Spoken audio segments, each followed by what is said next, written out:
And they've decided that what they're doing is not murder. They can explain it away in thousands of different ways, I'm sure. But they overlook that little part.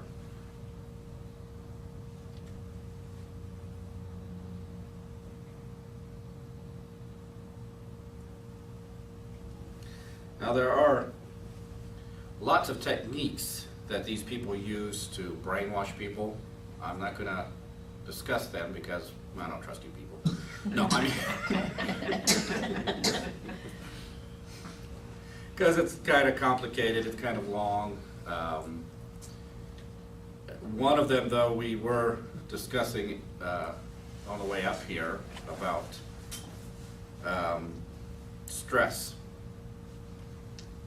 Most brainwashing techniques involve putting you under stress, because when you are stressed, it breaks down your resistance. The higher your stress levels and the longer those stress levels can last, the better.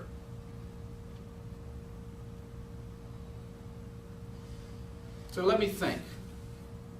What can I do in a religion to stress you out? Hell! You're all going to hell. You're all nothing but a group of sinners. You're all horrible. God hates you. God is spitting on you as I'm talking.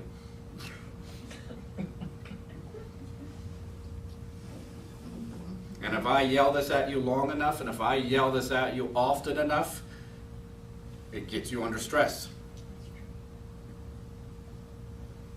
You better fear God. God's watching everything you do. God knows what you did last night.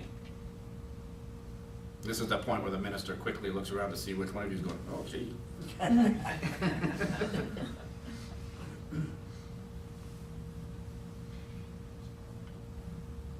That's a huge stress inducer. God's watching you. God's judging you. God's going to send you to hell because you're horrible.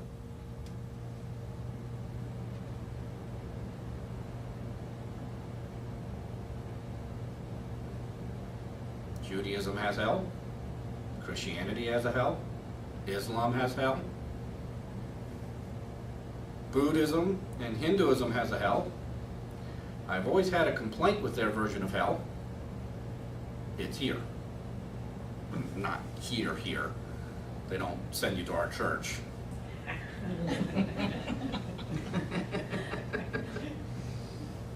It's the physical world. To them, hell is coming back. You reincarnate here. They threaten you with that. You better watch out. You'll be reborn again.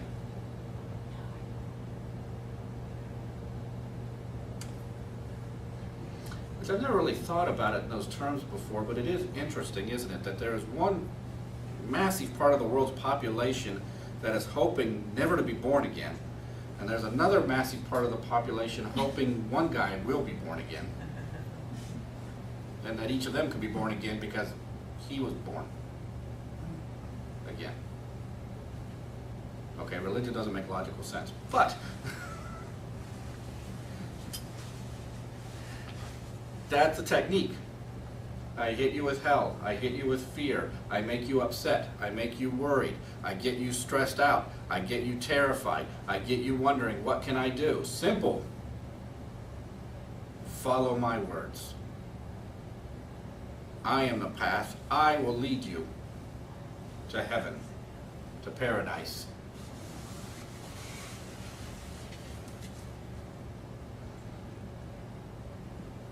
And there's another interesting technique that most religions follow. And the more extreme the religion gets, the more it does this.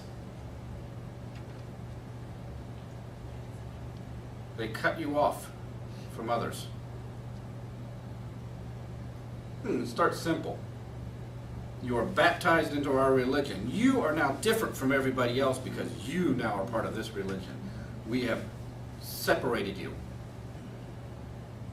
from the poor heathens that are definitely going to hell.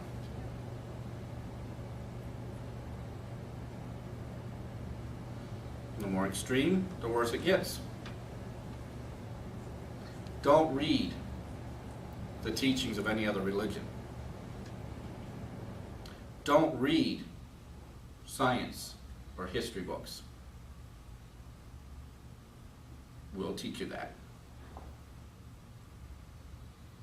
A member of the family leaves the church, they don't exist anymore. You're not allowed to talk to them. You're not allowed to have contact with them. As far as everybody is concerned, they never were.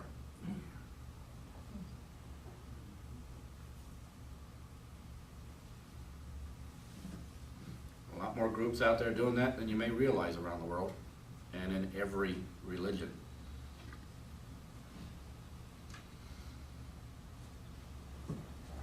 You ever wonder what the purpose behind a monastery and a nunnery is? Absolute isolation. We have total control over what you encounter now.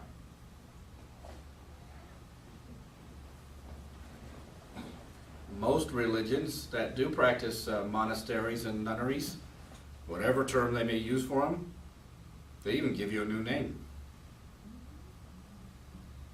Because who you were before and your family before, that's gone.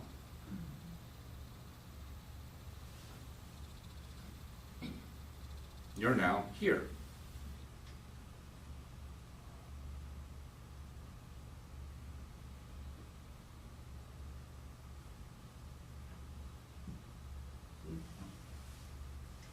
But that's about control. Once again, it's about power. And that has nothing to do with religion.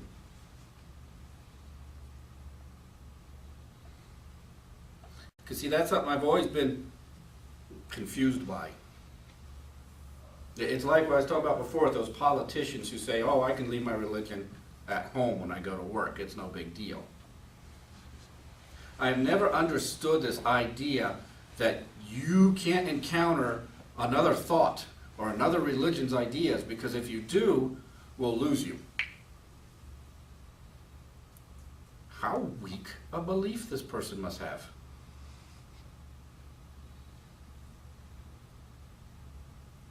How insubstantial. Just the tiniest new thought, and they stop believing in everything.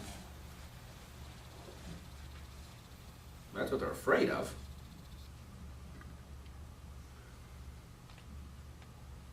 Okay? I'll be the first one to tell you, and I'll even quote from them. There's all kinds of things you can learn from Buddhism, Hinduism, Christianity, Judaism, Islam, Santeria, Zoroastrianism, some of the ancient Aboriginal belief systems. Study them. Learn from them. The truth is a truth. Who cares where it comes from?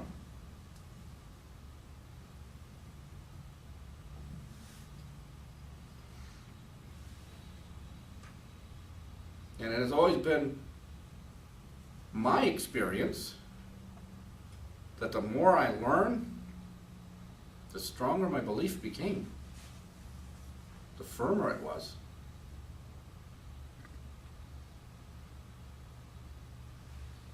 That's because it's not something I wear. It's not something I practice. It's something I live.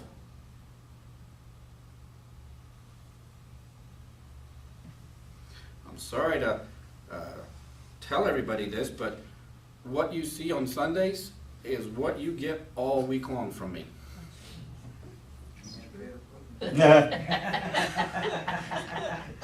Thank you. That was my point.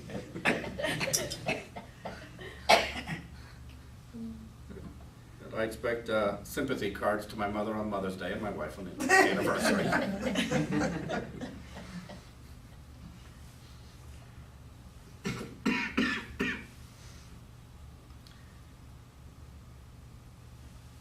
But the idea of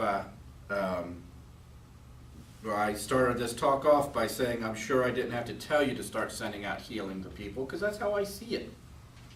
I first heard about this incident when it first started happening. Reverend Betty called me about it. My first thought was to send out prayers. It's automatic. I just live it. Something happens to a friend or a family member, my first thought is to ask my spirit guides, are they okay?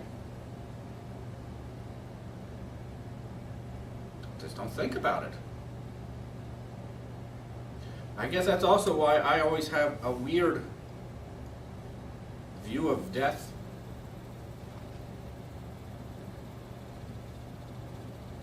My view is that country song, "How Can I Miss You If You Won't Go Away?" You know, I go to funerals and everybody's standing around going, "Oh, it's such a sad loss," and I'm thinking, but he's right there, just talk to him. We'll never see him again. There he is, look. We'll never know his presence. Here! I'm lost without him.